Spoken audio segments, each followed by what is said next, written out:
Cuando los rayos solares llegan a la atmósfera, parte de ellos se refleja hacia el espacio exterior. El resto se introduce a través de la atmósfera hasta llegar a la superficie de la Tierra. Al llegar, una parte se refleja y otra parte penetra y calienta su superficie. Parte del calor desprendido por la Tierra sale hacia el espacio y el resto se refleja en la atmósfera, permitiendo que la Tierra tenga una temperatura idónea para la vida. A este fenómeno se le denomina como efecto invernadero natural.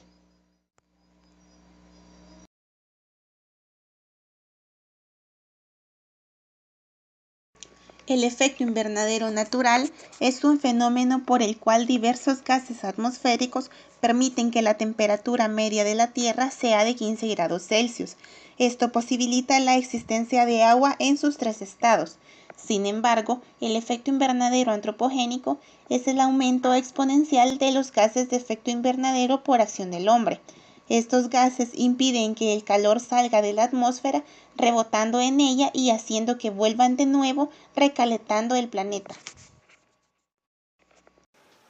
En el año 1896, el científico sueco Svante Arrhenius proclamó que la quema de combustibles fósiles daría origen a la aceleración del calentamiento de la Tierra. A su vez, este determinó que la Tierra mantiene una temperatura constante de 15 grados centígrados. Esto debido a la capacidad de absorción de la radiación infrarroja, del vapor de agua y del dióxido de carbono. Ya para el año 1940 se comprobó que el aumento del dióxido de carbono en la atmósfera provocaría una mayor absorción de radiación infrarroja, lo que a su vez generaría un aumento masivo en la temperatura de la Tierra. En el año 1955, Gilbert Plas concluye que la adición de dióxido de carbono a la atmósfera capta la radiación infrarroja que se perdería en la atmósfera externa y en el espacio, provocando un sobrecalentamiento de la Tierra. En 1988 se reconoce finalmente que el clima es más caliente que antes de 1980. Se reconoció la teoría del efecto invernadero y se estableció el Panel Intergubernamental sobre el Cambio Climático, IPCC por sus siglas en inglés, por el Programa Medioambiental de las Naciones Unidas y la Organización Mundial de Meteorología. El propósito de esta organización es predecir el impacto de los gases de efecto invernadero teniendo en cuenta modelos previstos sobre el clima e información bibliográfica. Como principales gases del efecto invernadero tenemos el dióxido de carbono, el metano, el óxido nitroso y los clorofluorocarbonos. El dióxido de carbono se produce por actividades como el transporte y generación térmica, forestal, la agricultura y los incendios forestales. Como fuente de quema de combustibles fósiles, el petróleo, carbón y gas natural, la deforestación, el cambio de uso del suelo y la quema de los bosques. El metano se produce por actividades como la descomposición de desechos orgánicos, la ganadería y la petrolera. Como fuente de los botaderos de basura, los excrementos de los animales, el gas natural, la descomposición de desechos orgánicos y la industria petrolera. El óxido nitroso se produce por actividades como son el transporte, la agricultura, industrias y la quema de desechos sólidos. La fuente de estos es la combustión de automóviles, los fertilizantes, el alimento de ganado, la fertilización nitrogenada, el estiércol y los desechos sólidos. La principal causa de la destrucción de la capa de ozono se debe a los clorofluorocarbonados. El dicho debilitamiento es por uso y emisiones de varias sustancias químicas, conocidas como sustancias agotadoras de ozono, entre las que destacan estos gases refrigerantes. Fuente de estos gases los podemos obtener por los aerosoles, los sistemas de refrigeración, las fuentes de electrónica y el sector industrial. Como podemos observar en la imagen del lado derecho, el debilitamiento de la capa de ozono a causa de la emisión de estos gases en el año 1979 y 2017. El efecto invernadero antropogénico ya está afectando seriamente a la Tierra. Aumento de la temperatura en el planeta, también conocido como el calentamiento global. Extinción masiva de especies de animales. Si el efecto invernadero antropogénico logra aumentar en 2 o más grados Celsius, el planeta podría verse en una extinción masiva en los próximos años. Deshielo acelerado de los casquetes polares. Cambios climatológicos en varias regiones del mundo. Aumento de los desastres causados por la naturaleza, tifones, inundaciones, largos periodos de sequías, desertificación de las zonas, entre otros. Incremento en el nivel del agua de los océanos con posibilidad de desaparición de islas y zonas costeras. ¿Qué estamos haciendo para frenar estos cambios? Ha sido un largo camino para llegar a un acuerdo climático mundial. Como podemos observar en la imagen, desde el año de 1972 en Estocolmo hasta el año 2015 en París, han sido varios los intentos, reuniones y conferencias que han logrado consolidar un acuerdo climático mundial. En esta oportunidad hablaremos sobre 3 de ellos. Primera Conferencia Mundial sobre el Clima 1979. En 1979 se celebró en Ginebra la primera Conferencia Mundial sobre el Clima convocado por la Organización Meteorológica Mundial, conocida por sus siglas como OMS. Dicha conferencia giró en torno del calentamiento global y de cómo éste podría afectar a la actividad humana. La conferencia emitió una declaración que convocaba a los gobiernos del mundo a controlar y prever cambios potenciales en el clima, provocados por el ser humano y que pudieran resultar adversos para el bienestar de la humanidad. Asimismo, se estableció un programa mundial sobre el clima, bajo la responsabilidad conjunta de la Organización Meteorológica Mundial, el Programa de las Naciones Unidas para el Medio Ambiente y el Consejo Internacional para la Ciencia. En el año 1988, la Organización Meteorológica Mundial y el Programa de las Naciones Unidas para el Medio Ambiente crearon el Grupo Intergubernamental de Expertos sobre el Cambio Climático, que debía evaluar la magnitud y cronología de los cambios climáticos, estimar sus posibles efectos ambientales y socioeconómicos, además de presentar estrategias de respuestas realistas. Protocolo de Kioto. El Protocolo de Kioto es un protocolo de la Convención Marco de las Naciones Unidas sobre el Cambio Climático y un acuerdo internacional que tiene por objetivo reducir las emisiones de 6 gases de efecto invernadero que causan el calentamiento global. Los gases son el dióxido de carbono, CO2, el metano, CH4, el óxido nitroso, N2O, y los 3 tipos de gases industriales que son los fluorados. Entre ellos están los hidrofluorocarbonos, HFC, los perfluorocarbonos, PFC, y el hexafluoruro de azufre, SF6. En este protocolo se acordó una reducción de al menos un 5% de las emisiones de estos gases en 2008 a 2012, en comparación con las emisiones de 1990. Esto no significa que cada país se comprometía a reducir sus emisiones de gases regulados en un 5% como mínimo. Este es un porcentaje correspondiente a un compromiso global y cada país suscribiente del protocolo tenía sus propios compromisos de reducción de emisiones. El protocolo fue adoptado el 11 de diciembre de 1997 en Kioto, Japón, pero no entró en vigor hasta el 16 de febrero de 2005. En noviembre de 2009, eran 187 los estados que lo habían ratificado. Conferencia del Clima en París. En los días 30 de noviembre y 12 de diciembre, tuvo lugar en París la 21ª sesión de la Conferencia de las Partes de la Convención Marco de Naciones Unidas sobre el Cambio Climático, conocida por sus siglas como COP21, así como la 11ª sesión de la Conferencia de las Partes en calidad de reunión de las partes del Protocolo de Kioto, conocida por sus siglas como COP-MOP-11. La COP21 terminó con la adopción del Acuerdo de París, que establece el marco global de lucha contra el cambio climático a partir de 2020. Se trata de un acuerdo histórico de lucha contra el cambio climático que promueve una transición hacia una economía baja en emisiones y resiliente al cambio climático. Es un texto que refleja y tiene en cuenta las diferentes realidades de los países. Es justo, ambicioso, duradero, equilibrado y jurídicamente vinculante.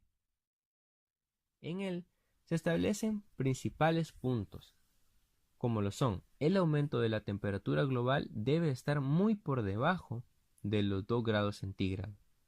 El acuerdo jurídicamente vinculante para los países firmantes. Fondos cercanos a los 100.000 millones de dólares para los países en desarrollo a partir de 2020. Se revisará cada 5 años. Y se plantean los siguientes resultados.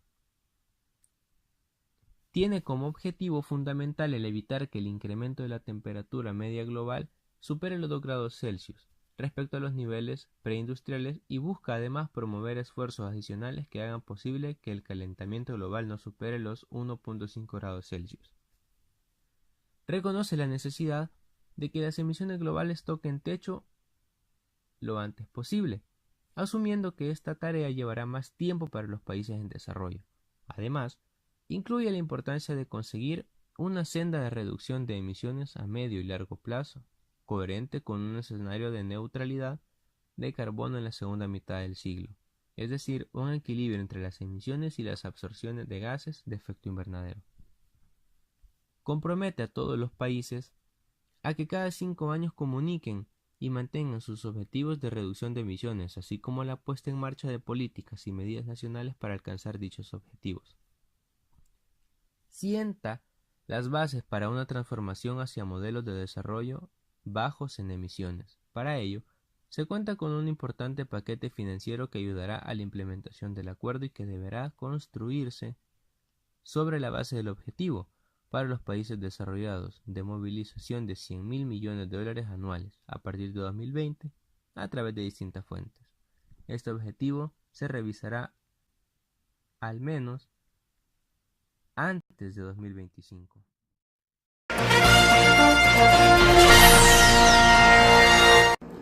¿Qué cambios se esperan en El Salvador a corto y largo plazo a causa del efecto invernadero antropogénico? Con el efecto invernadero provocado por el hombre, esperamos que el calentamiento global se incremente cada vez más, siempre y cuando no estemos tomando medidas de reducción de estos gases. Va a mantenerse temperaturas cada vez más cálidas, lo cual va a provocar en algún momento que tengamos impactos en la agricultura, impactos en el ser humano, impactos en la economía, impactos a nivel mundial, fenómenos extremos cada vez más severos y por supuesto que vamos a tener consecuencias sobre la vida y sobre igualmente la infraestructura. ¿Qué efectos ocasionan los gases de efecto invernadero antropogénico en la agricultura y qué soluciones se proponen? Con más gases de efecto invernadero que provocan más calentamiento o más cambio climático, lo que puede provocarse es que tengamos sobre la agricultura problemas de temperaturas más cálidas, con las cuales algunos granos básicos como por ejemplo el maíz o el frijol no puedan adaptarse fácilmente a este cambio. Aunque los rangos de temperatura del maíz puedan ser que se desarrolle de mejor manera una adaptación, el frijol o el café, por ejemplo, tienen rangos menores de adaptación, por lo que podrían reducirse las zonas de siembra y por tanto se reduciría la producción de estos y la economía del país podría verse afectada porque habría menos exportación de estos granos. Bueno, con la firma de algunos protocolos principalmente se trata de disminuir algunos gases de efecto. Por supuesto de que en este caso nosotros no somos emisores de gran tamaño como los países desarrollados, que emiten grandes cantidades de CO2 o de otros contaminantes porque tienen fábricas gigantescas o industrias gigantescas. Nosotros nuestra reducción es menor, pero sin embargo sí contribuimos, por ejemplo, en mantener un buen parque de bosque, una buena reproducción de plantas que son las que absorben CO2. Entonces nosotros ayudamos y contribuimos a nivel mundial con una absorción del CO2 que está en la atmósfera. Por eso debemos de mantener un cuidado al ambiente y particularmente a nuestros árboles. ¿Cómo podría afectar la economía de El Salvador los gases de efecto invernadero? Particularmente con el calentamiento global, lo que tenemos es pérdidas de granos básicos o una reducción de esto. Lo que provocaría es que el mercado para alimentos se vería reducido y por tanto aumentarían los precios de estos. Va a haber una disminución de la lluvia según los escenarios de cambio climático, lo cual provocaría que nuestros mantos acuíferos y nuestros ríos tengan menos agua. Esto representaría problemas graves de suministro de agua potable para la población y para toda la industria. Igualmente tendríamos pastos más reducidos debido a los calentamientos globales, los cuales afectarían también a la ganadería, y tendríamos por supuesto en la salud enfermedades originadas por diferentes vectores. Por ejemplo, cuando tenemos mucho calor vemos más zancudos, los cuales pueden provocar el chip, dengue y otras enfermedades de transmisión por medio del zancudo. Buenos días, Juli y compañeros, ¿verdad? Realmente hay diversas causas del efecto invernadero antropogénico. Una de ellas, más que todo, son los combustibles fósiles, ¿verdad? Que han contribuido mucho a que este efecto invernadero pues tienda a incrementarse. Y por lo tanto, pues la contribución del ser humano, ¿verdad? En la industrialización que también se ha tenido, pues evidentemente ha venido a contribuir a que se incremente un poco más, ¿verdad? Este tipo de efectos. Entre ellos, como le mencionaba, tenemos prácticamente la contaminación a través de los combustibles fósiles, la, digamos, elaboración de productos que dañan también la atmósfera. Por lo tanto, los gases de efecto invernadero tienden a incrementarse. Hay un mecanismo natural que existe, ¿verdad? Y que es necesario que estos gases de efecto invernadero estén presentes en la atmósfera. El problema es cuando ya el hombre actúa, el hombre en su desarrollo, en su economía, en su, digamos, el hecho de querer evolucionar, pues tiende a incrementar, digamos, estos gases de efecto invernadero. Es allí donde, digamos, tenemos como un desequilibrio y por lo tanto, pues las principales causas es, en este caso, la falta de control o la falta de poder, digamos, balancear tanto el desarrollo, ¿verdad? Así como también cuidar de que la atmósfera pues no se siga dañando, en este caso pues incrementando los gases de efecto invernadero. Así que esa es una de las causas. El desarrollo tiene que estar, ¿verdad? Pero tiene que ser amigable con el medio ambiente a fin de no afectar, digamos, más las condiciones atmosféricas, en este caso los gases de efecto invernadero. ¿Qué revelan los datos históricos con respecto a las concentraciones de CO2 atmosférico? Sí, los datos de CO2 pues se han venido incrementando en el tiempo, ¿verdad? Nosotros podemos observar cómo esos gases, en la medida, ¿verdad?, que ha venido evolucionando después de la industrialización, pues esos gases de efecto invernadero se han venido incrementando, y en este caso el CO2. Precisamente yo mencionaba que el CO2 está muy vinculado, ¿verdad?, con todo el actuar de los combustibles fósiles, que nosotros sabemos que han sido, bueno, en alguna medida sobreexplotados, etcétera, y por lo tanto, pues el incremento de ellos. Si nosotros vemos, déjenme buscarle una gráfica en la cual pues podemos ver cómo el CO2, ¿verdad?, se ha venido incrementando de una forma significativa.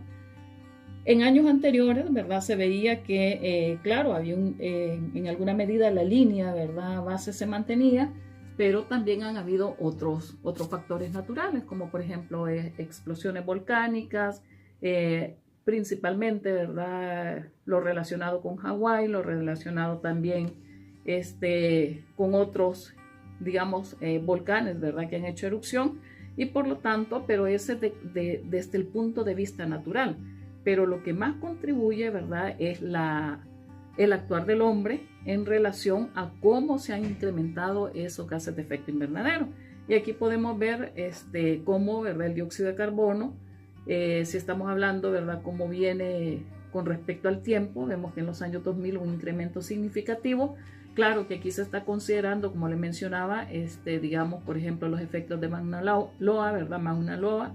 Se está viendo también en otros, digamos, los efectos que se han tenido con algunas erupciones volcánicas. Pero sí, el hecho es ese, que se ha incrementado de una manera bastante significativa. Aquí lo podemos observar también, ¿verdad? Con algunas erupciones volcánicas que se han tenido, por ejemplo, Pinatubo, ¿verdad? Y también en Hawái. Por lo tanto, pues aquí podemos ver la gráfica de cómo se ha incrementado, ¿verdad? El CO2 en el transcurrir del tiempo. Entonces, estos procesos son naturales en el sentido de las erupciones volcánicas, pero el actuar del hombre hace que esto se incremente aún más y por lo tanto, pues también afecte, digamos, la concentración de los gases de efecto invernadero. Bueno, ¿está relacionado el efecto invernadero antropogénico con el aumento de enfermedades en las últimas décadas? Bueno, evidentemente podríamos decir, ¿verdad? Si hay más contaminación en el ambiente, por ejemplo, en el caso de los gases de efecto invernadero, ¿qué es lo que hacen? Realmente la atmósfera está mayormente contaminada, la atmósfera tiene más concentración de estos gases y por lo tanto, pues hay una relación, ¿verdad? De la salud con respecto también a la contaminación. Evidentemente, ¿verdad? Se están haciendo estudios, investigaciones en relación al efecto invernadero o más bien al cambio climático también, perdón, asociado a las enfermedades. Pues hay algunos estudios, podríamos decir, ¿verdad? Que probablemente algunos sean concluyentes, otros quizás un poco menos, pero lo que sí se puede decir que si una atmósfera, ¿verdad? Tiene más contaminación, tiene más concentración, en este caso, por ejemplo, de CO2, pues evidentemente puede repercutir, ¿verdad? También en la salud. Y por lo tanto, pues recordémonos que de dónde procede el CO2, ¿verdad? De los combustibles fósiles.